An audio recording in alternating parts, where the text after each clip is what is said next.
At the recent annual meeting of Harness Horseman International, Salvatore DiMario was awarded the Dominic Frinzi Person of the Year award for the contributions he's made and continues to make in the industry, especially those efforts for our first state racing community as the executive director of the Delaware Standardbred Owners Association for over 20 years. Let's hear from Andy Marcano, the president of the DSOA, about the honor and why Sal is so deserving of this wonderful award. It's Harness Horseman International's highest award, and it's giving to a person every year that we feel has contributed to the industry. Sal is probably the most deserving recipient that I know of.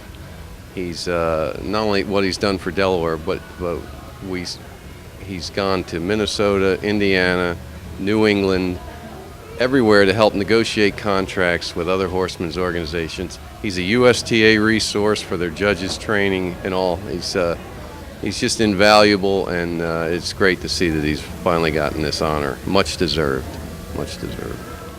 If you don't know Sal, who is a New York native, let's pay him a visit to get to know him and his background in harness racing.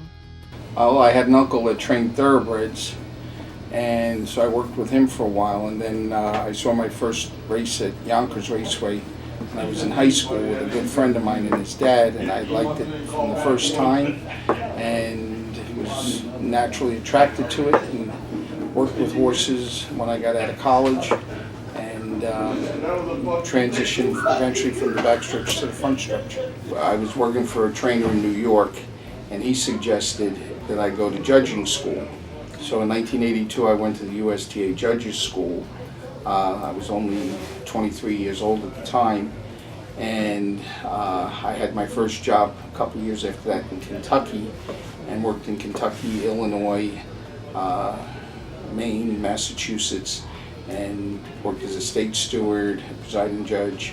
And when I was in Massachusetts, that was the job. I had the senior state steward for the Mass Racing Commission prior to coming here in 1997. In a heartfelt speech during the awards luncheon, Sal talked about how honored he was to have received this award from his peers. And he thanked all of those who had been there by his side and continue to be there during his journey. But really, it's us who should be giving Sal all of the thanks. Our Delaware harness racing industry has benefited so much from Sal's expertise and guidance. Thank you, Sal.